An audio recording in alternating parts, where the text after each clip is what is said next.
Hello, Croeso. Welcome to Cricket Wales Conversations with me, Jason Mohammad, a series of conversations capturing stories and insight from people involved in cricket in Wales to help shape what the cricket experience has been like in Wales. In this episode, we looked at the women and girls game in Wales. How has the game grown? How is it embedded? And how can even more clubs in Wales benefit from this? I was joined by Shana Thomas, a coach and parent at Ynystawe Cricket Club, Llinos Hill, who coaches and captains at Conwy Cricket Club, and Jenny Pitchford, a player, coach and parent at Aberaeron Cricket Club.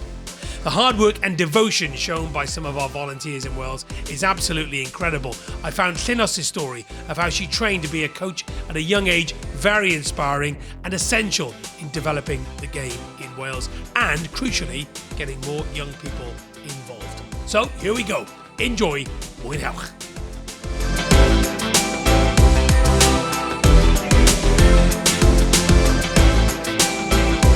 So, Shana, Llinos, Jenny, it's very good to have you. Thank you all very much indeed for being here today. Jenny, if I can start with you and ask you very quickly, if I was to say to you, what is the state of the game, the women and girls game in cricket in Wales at the moment, what would you say to me? I think it's the best it's ever been. I don't think we can ask for much more at the moment. It's certainly in our team. It's growing well. Our club, it's going very well. Llinos? I'd say it's progressing, especially in the north, but we're still a way off where we should be at the moment. Yeah. I think. Shana? I think the key word is exciting. So much is happening in such a quick time as well, which is enthusiastic for everybody who wants to get involved in the game. Llinos, would you say then it depends on where you live, and that's something that Cricket Wales need to address? Yeah, I think the north-south divide in the game is something that is inhibiting North Wales teams, but we are slowly catching up to those in the south. So what sort of appetite is there for the game in North Wales? It's mainly those who have family members playing the game, but we're certainly getting more intake from schools and other sports clubs who want to come and try cricket. Yeah, because it has always been strong, cricket in South Wales, Jenny. It's a real challenge, isn't it, for Cricket Wales? Because we often hear this in other sports as well. How do you do it? Is it simply because it's so far away from the hub, which is here at Glamorgan? Aberaeron is a unique. We're actually in North Wales in terms of the area of cricket, but we're actually in none of the above. But things are changing a lot this year. But along with Llinos, it's not been great. But we've entered as a women's team. It's our first competitive league that we've entered, and it's not too far away. It's an hour, which for West Wales isn't too bad at all. And we're also entering a league, a summer league as well. And we only started the team 2 years ago, so for us that's pretty good going. Where for kids cricket, they've not had a competitive league for years, and yet we've had juniors playing, so nowhere to send them. So the progress in women's cricket has been much quicker, I think, which is great to see. There's obviously always room for improvement, but we've definitely got a lot of games. Number one, I've never considered Aberaeron to be North Wales. I know. I've been going to North Wales an awful lot over the last couple of summers. Tell me about it. Yeah. And number two, why is that then? Why have there been nowhere for the kids to progress to then? There's just no other clubs. We've got one other Aberystwyth in Ceredigion. They're scratching around for senior teams as well, where the league is drastically reduced from where it used to be a few years ago. So I do think women's cricket is bolstering the game right now, certainly in Mid Wales anyway. We are the driving force to the success of our club. So it's been great to be able to help out in that. Yeah, that's incredible, isn't it, Shana? Because, you are in South West Wales. I played my cricket in South Wales, where the game has always thrived, and yet this can't go on, can it? Other parts of Wales missing out. And I think there is obvious disparity, but there is pockets even in South Wales where it happens and doesn't happen, and there's strengths. But from the women's game, without the people from within the clubs to want to drive it, then those pockets do exist even in South Wales. So Swansea Neath Talbot isn't rife with women's cricket at the moment. It's rife with girls' cricket, but not women's cricket at the moment. And hopefully that will develop with time, when I think you don't want to be missing out. And do you think that's because the game is growing still? Yeah, the acceleration has been huge. Post-COVID, the growth, where before COVID it was one division in the South Wales Women's Softball League, and then we came out of COVID with 8. divisions. So the growth and the numbers and the statistics from Cricket Wales demonstrate how powerful that is right now. The desire, the want, the interest, the fun, the enjoyment is so apparent, and it's about clubs wanting to jump on the bandwagon of that and actually see the benefits that come with it as well. Because let's face it, Llinos, every young child should have the ability to play whatever sport that they want to play. They should be given that opportunity, shouldn't they? Yeah, absolutely. I think in North Wales, the girls' sections are growing, but the women's section sort of leads the way with female participation in the game. Some of our females do play men's cricket, but their sole purpose is to play women's cricket, develop the softball leagues, and then the girls can follow through in our footsteps. Do you think there's a responsibility here then, Jenny, on the schools here? Do they need to do more? Yeah, so our women's cricket is very successful, but our girls' cricket is not nearly as successful. So we've kind of got less juniors playing anyway. And then we have had in All Stars and in Dynamos, about a third the kids that turn up are female, but there's just not the provision. We've barely got the provision for the juniors to play a game in a mixed way for girls. I did try to set up a girls' team, but it was during the summer holidays, so we'll rethink on that one. That was probably not my best idea. But I would like them to play mixed dynamos to start with, so I've got some thinking to do on that one about how we do encourage. But again, we've just got no other teams to play, so it kind of seems a bit like if I'm going to focus my energy somewhere, I probably should. We need to have a plan first of how we can get more teams involved. There may be some people listening to the podcast thinking, right, I wouldn't mind setting up a team. How easy is it? Well, kind of, you need a club, but we do also have a midweek league, and I'm trying to, we're kind of hovering on a plan of we're also running a softball league, and then that could be open to pubs, like you've got a darts team or a snooker team, and that makes the game much more accessible because you don't need the massive bag of kit. And it's just much more easy to set up. And then we could play mixed teams, and then there's just much more opportunities for both boys and girls to play, and then women and men to play as well. So that's kind of hovering on the sidelines at the moment as an idea. I want to talk about coaching if we can, Llinos, because it's great that we've got you on the panel today because you've come through the coaching pathway as well. How difficult is that? To start with, you need to be confident, I would say. If you're not confident, then coaching isn't for you. But I feel like the more you play cricket and the more you're involved in cricket, the easier it becomes to coach. So I coach a lovely group of ladies at Conwy in the north, and we all help each other. So it's not me solely coaching. Like if one of my players sees something, they all mention, or maybe you could try this way, or try this, it might help you. So whilst I am like the main coach, we all help each other. I think that's a good way to have a team. So everyone helps each other, everyone chips in. So I think that's the way forward with coaching. Just have a group. How old are you? 20. 20. Okay, so you're a pretty young coach, right? And so why did you decide to go down that coaching route? I was approached by my club to start the women's section. So it's never been done before. They came to me and was like, would you like to start a women's softball team, enter the league? So I took on the challenge, and 2 years later we are in the league and in the Welsh Cup and going pretty well. Okay, so what age were you when you started coaching then? 18, 2 years ago? 18. Wow, amazing. That is fantastic. Because usually you associate coaching with something you do later on in your playing career, but you're 18 years old. That's fantastic. And courses online, or did you have to go to a venue to learn how to coach? So we went to a local leisure centre where Cricket Wales organised a coaching course.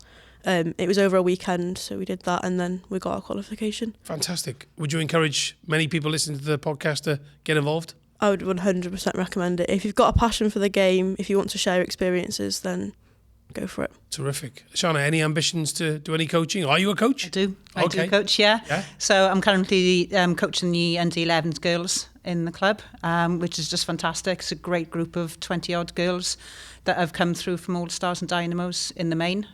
So we've got girls who have all ability levels, which is the best thing, and they range at the moment from 7, being my daughter, all the way up to 11. And those 11-year-olds don't feel, they're out of place playing with younger ones as well, because we make it so much fun for them. And this is about their experience, and with them knowing that actually they are developing these skills week by week, and to see some of the girls coming back And so the more that we as coaches can make it fun and enjoyable for them, and I think by providing the opportunities all year round, cricket has got a short window of a season, but we make sure that with our girls that we'll have a small window of rest time just to re-energise, but then get back going in the autumn and work all the way through as much as possible to give them that opportunity, because they gel.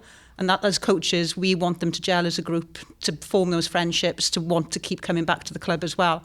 And I think as a coach, I think that's our responsibility to be able to do that, wanting them to come back week after week and give them the enjoyment that they get. That is so fab. And did you get involved because your daughter was playing then? My son started in the All-Stars, and that's when I was asked if I wanted to help start the women's section in the club, and it grew from there very, very quickly to then sort of forming Ynystawe All Sorts, and then sort of helping Ynystawe be a forefront of helping develop the women's softball league, and I'm obviously going through into the hardball leagues and also coordinating all the All-Stars and Dynamos in the club as well. So how do you fit it all in? I don't know.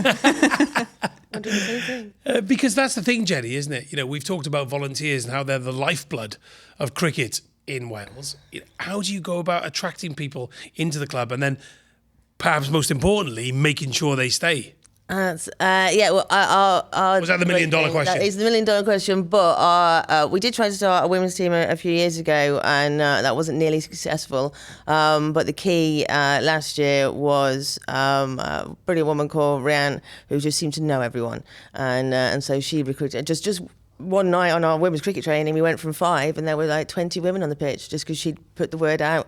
But then, as you do, you have to kind of keep them on board by making sure that they are involved in the club, but they do really enjoy it and they keep coming back. So, because we can't do this without volunteers, can we, Shana? Not at all. Not at all. The clubs wouldn't exist. No one gets paid to do and run and support cricket day in, day out, week in, week out. So, yeah, volunteers, are the lifeblood. Volunteers do a lot, and I think it can be massively underestimated how much volunteer time is given to the game. Yes, there are pats on the back, but I think sometimes it is just that recognition. It is recognised by Cricket Wales and by clubs and by teams, coming down to coaches and, those who do barbecues, those who do the teas, those who, cut the grass, everything. Cricket is a complicated game to prepare for, and I think without them, then it wouldn't happen. Because Llinos, you don't get paid for your coaching, do you? No, by the club. No. Jenny's laughing. I was going to say, what a daft question. Of course, she doesn't get paid, but that's the thing, though, isn't it? Because not everyone has got the time to coach a team, look after a team, do the teas and coffees, cut the grass, be the ground staff. And people are very busy these days, Jenny. Yes, I think it's I've been involved in volunteer recruitment as employment, and it's quite not for a while now, thank goodness, because I think it'd be much harder. But there was a time when not both parties went to work, and so there was a bit more spare time. But that's very much noticeable and not the case anymore. But I think people do it for love, as we say. Is that a for love job? So if you love the game, and then that's what kind of motivates you going. It's kind of weird how cricket does that too. It often helps, doesn't it, when you've got family members like you, Shana, for example. If you've got family members who are in the club as well, then you want to play your part and do your thing as well. But I suppose another question I wouldn't mind asking you, Shana, if I may, is do you feel as if all the clubs around Wales, when you've been and travelled around, are they as welcoming as perhaps they should be?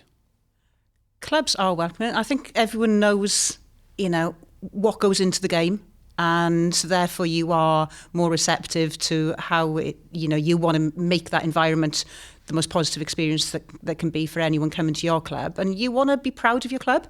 And clubs they want home games. They want people to come to them to say, look, and stand up and think, we are good and we are better, and it's about how to know how to get better in a lot of it as well.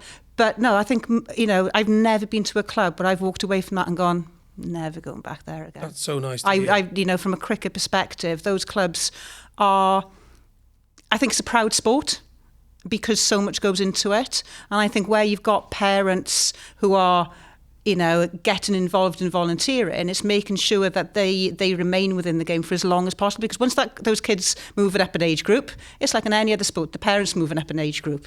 When those children leave, then obviously you're at risk of the parents leaving. So it's how you create that culture of volunteering from the word go that actually you want it to remain. Even when the children have left, they want to come back at some point from a university perspective, that they want to come back to the club. And that's where, making it a welcome environment for a play-in purpose or a coaching and officiating reasons as well. So it is, and trying to get as young a coach as possible. For the Llinos to start at 18.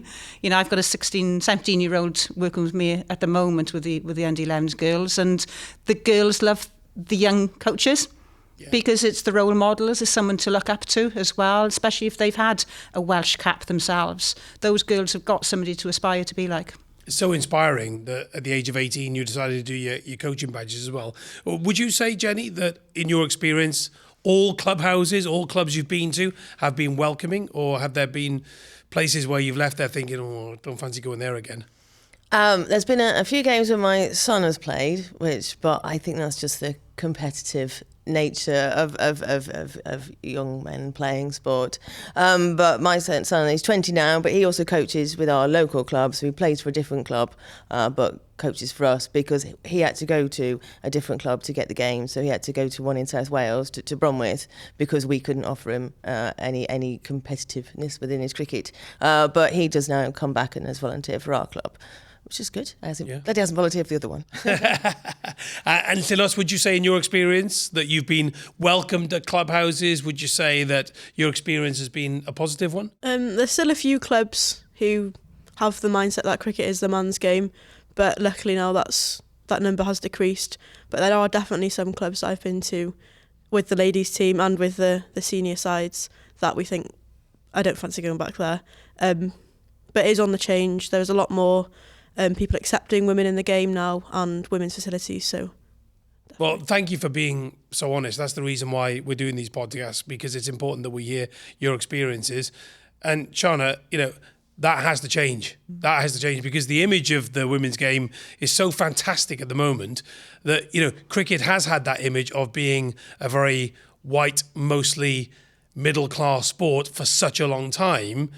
And things are changing, quite rightly, for the better. And all these clubs have to do much more to be more welcoming. Yeah, and I think it comes down to those senior club committees, making sure that they are represented from all sort of angles of the membership of that club as well. So having, I came on to Ynystawe's committee as the first female member, but they embraced wanting the development of the women's game at the club. And because they had that interest and that desire, then it made things a lot easier for me to pick things up and start developing it with their support. It was never a sort of a firefighting against anything.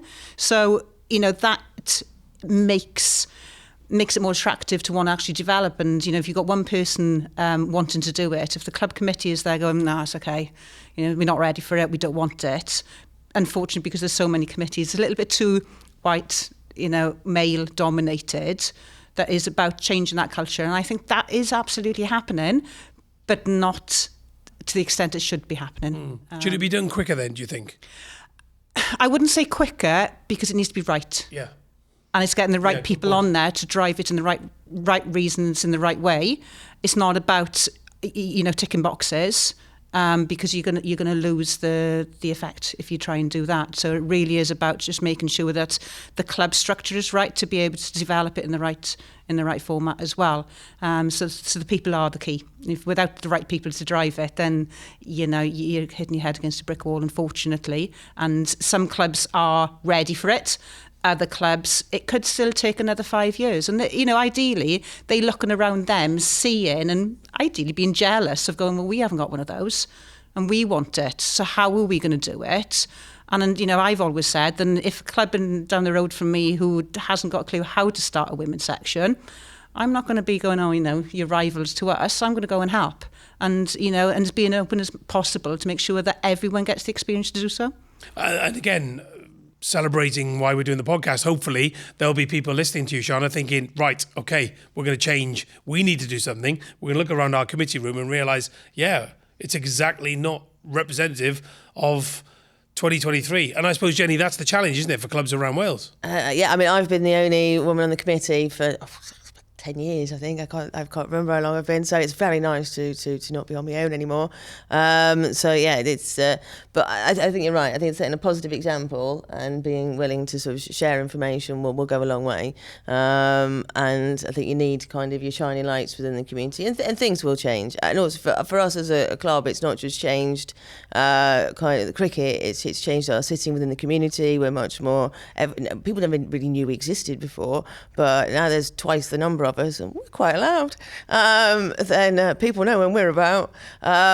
So that's been really good as well. It's kind of we've got sponsorship because they've seen how successful we are. You're wearing your I'm wearing top with pride. Yeah, And they volunteered that. They came to us and said they wanted to sponsor us because we've been so successful, which is not normally the way with sponsorship. So that's been really nice as well. And we're only a tiny little seaside town. Yeah, I know. Their ice cream at the Hive is amazing. Well, you can't. I'm not sure whether this will make the podcast in case there's a sponsorship. No, it better not. But their ice cream is unbelievable. It's very good. It's very good. Very good. And so where's your pitch in Aberaeron? Our pitch isn't the best bit of our club, let's say, but we're working very hard on that one as well. We are right down by the seafront, but we share it with the school as well. So it's the school rugby field. I know your pitch is where I park my car when I take a walk to the seaside to get my ice cream. That's it. And the football club and us. And they're not there. Yeah, it doesn't strike me as being a very fine playing service, shall we say. Our outfield it's definitely got a lot better in recent years with some serious work for some people, but it's not very conducive to a nice four on the floor. Yeah. Let's talk about pitches then. Are you happy, Llinos, with the conditions of pitches and your clubhouse and the surrounding areas? Do you need more money from Cricket Wales, effectively?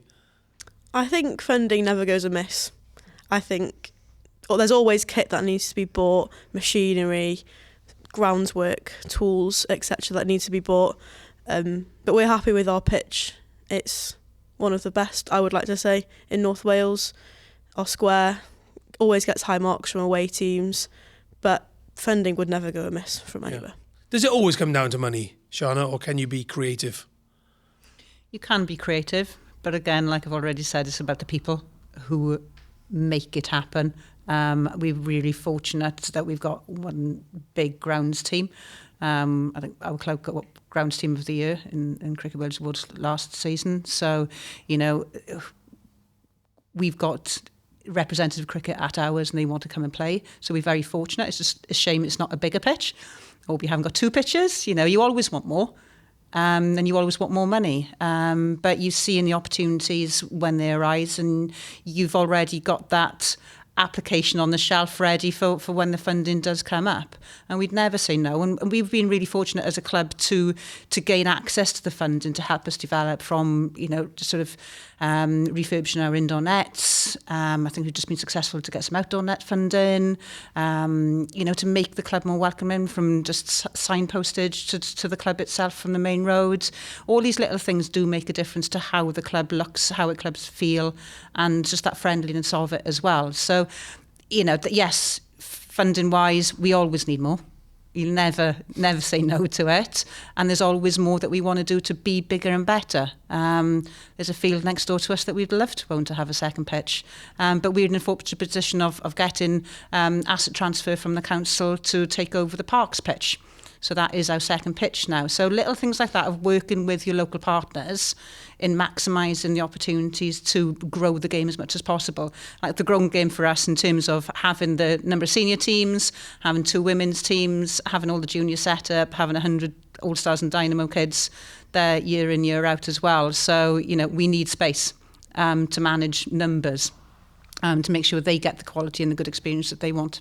And that leads me on to asking about the image of the game, the women's game, in terms of television and newspapers and online and social media as well, because that's been pretty phenomenal, hasn't it, Jenny? So how important, when you talk to women who are coming into the game for the first time, are they saying to you, I saw it on telly, or are they saying, I saw it on social media, or are they saying, I saw an advert or whatever in the local press?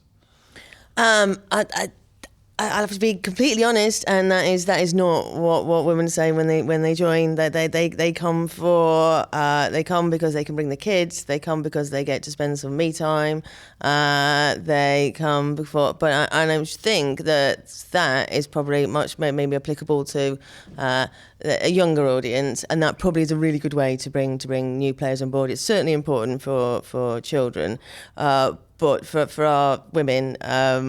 I'm still trying to encourage them to watch more matches so they actually know how to play cricket. But we're much, much better than we were last year. So that would be great. But we did, we're planning a tour where we're going to come to Cardiff and watch a match. And so I think it's really important that what has been amazing to see is in our local centre where we play the indoor games, is that they have the pathway cricket, and there's as many girls playing pathway cricket as there are boys. Now, when I took my son 10 years ago, there was not even a girl, let alone a girls' cricket. So I think it's really important that we are this. Women's cricket is a shining light, but it's not what motivates my women. Mainly Prosecco.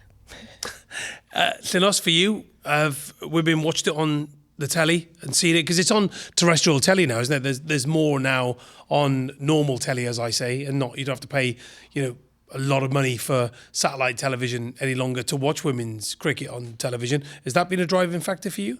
We're similar to Aberaeron. We don't have many who come and say, "Oh, I've seen the 100 on the TV," or "I've seen the Ashes," and they come and they don't say that. We're more about social media and how we can portray the best version of ourselves. So a lot of our stuff with the Conwy ladies, the Conwy Celts, is externally facing. So a lot of our pictures, our match day reports, live video streams of our games all go on social media so everyone can see what we're about, what we're up to. So that's sort of our main source of people coming in, people wanting to try. But also the parents of the All-Stars, the Dynamos, they see us as coaches, they see their children having fun, and they think, I'll give that a go. I'll get in touch with the club, see when the training times are, and they come down, they bring the kids. It's a family environment. So that's the main source of our uptake in cricket, in training, games, etc. So do you live stream all your games? Yeah, live stream the games. Fantastic. What, with like a fixed camera or a couple of cameras? There's a couple of people on the outfield with mobile phones streaming the games from all angles so we can all watch it back, and let's say someone's hit a beautiful six, we'll take a video of that, and that can be our promo for the next week. And that's really good. And have you got people who know a bit about social media and streaming then on the team? Is that, in case, again, people are listening thinking, I like the idea of live streaming our games. Jenny's nodding her head, she's involved. I'm thinking I can get involved now.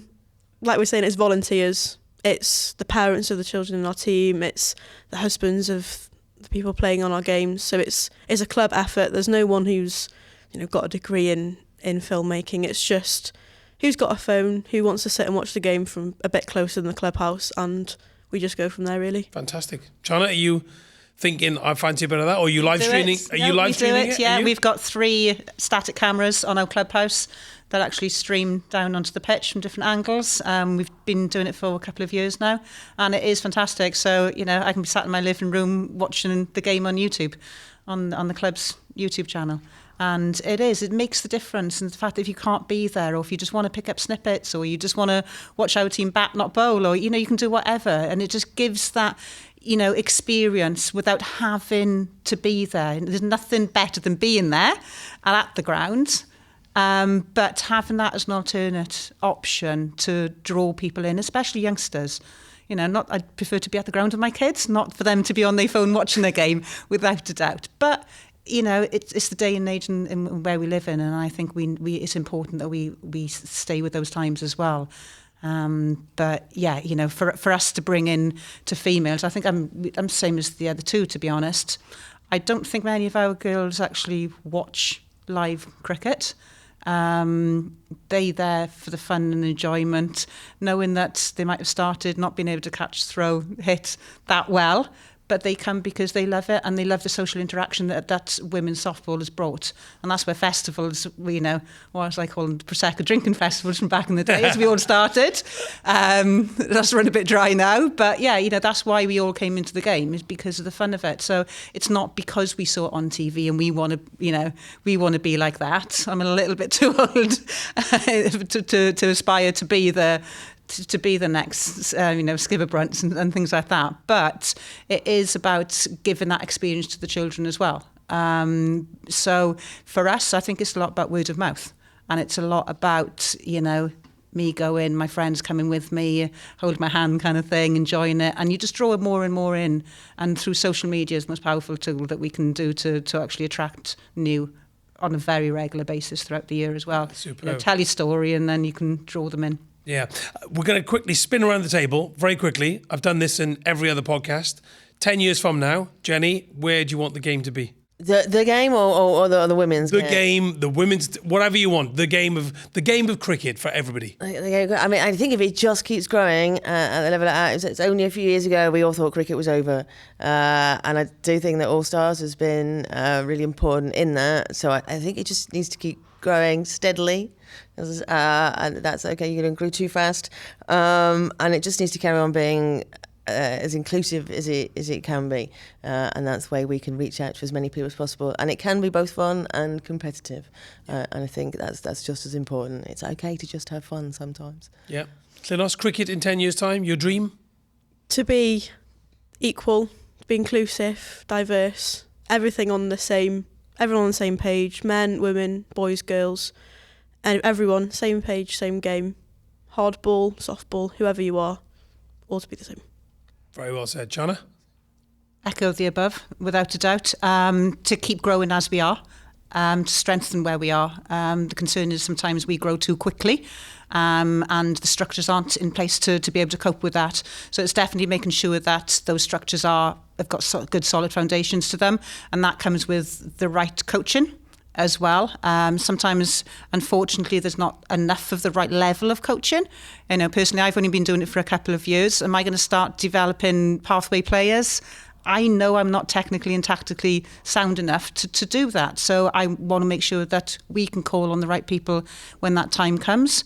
So just make sure there's equity in the level of coaching from across Wales, because, from my understanding, it does dwindle out a little bit the more west and the more north you go. So that is really important to make sure the game stays strong. But just to be equitable, to have the same amount of options for ground time as well, because it still can be a little bit too much of we're more important than your game. When we can be pushed to one side, just making sure that actually our game is as important, to make sure that our fixtures remain where they are as well, and to keep making it fun, friendly environments for children to come through the pathways. No matter what ability levels they come in at, everyone can develop to the best that they can, and cricket helps to develop the whole child, personally, more than I think any other sport does. So Jenny, what would your message be then to any young women, any girls, any women who want to get involved in cricket, and why should they? Just give it a go. We've had an absolute ball. I think I was quite surprised about how competitive we were as a team. It's our first ever league and we're second in the league, so we're doing really well. And I think maybe the women were surprised about how much they enjoyed being competitive. It's a long time since women have been at grassroots level given access to competitive sport. So we're very much enjoying that level, but also it's a lot of fun as well. And it's nice to do something for you. Rather than for once, we're the most important person on the team. For that match anyway. And Llinos, if any young girls are listening to the programme, why should they get involved in cricket? There's no sport like cricket. It's unique. You don't all play at the same time, and then you've got two batters and you have to work together tactically. Just go for it. You will enjoy it. It's always someone to talk to at the club, and you feel really part of a team. Like the bonds we made last year and we're going to continue to make this season, unbreakable, like friends for life we've all made. We go on tours, go out for meals, social events, end of season, fines nights, etc. They're all contributing to friendship. So my one piece of advice would just go for it, throw yourself in the deep end. Yeah, very well said. Here, here. Shana, same for you? Yeah, I think it's one of those sports where you don't know you love a sport that you've never tried. You get so pulled into playing because of the fun, social, friendly elements of the game. You don't have to be brilliant at sport at all. You don't have to be the sporty type to enjoy and love cricket. And the best thing is to give it a go. Jenny, Llinos, Shana, thank you all very much indeed. It's been lovely talking to you. I wish you all the very best with your clubs in the forthcoming summer. Thank you very much indeed. Diolch yn fawr iawn. Thank you. My thanks to all my guests. I hope you enjoyed this episode of Cricket Wales Conversations as much as I did. Now, we tackled some very important issues and heard real stories from the cricket community here in Wales. We know we're in a good place, but there is still also plenty of work for us to do. And Cricket Wales are here to help. If you need any help with anything from establishing or building your club to engaging people from all backgrounds, I encourage you to get in touch with Cricket Wales for assistance, information and funding. Don't forget you can watch and listen to more conversations I've had with people from all aspects of the game in Wales, as well as how to secure funding for your club on the Cricket Wales website and social media. And we'd also like to hear your thoughts on these subjects, so please do get in touch with us. But from me, Jason Mohammad, for now, hwyl fawr.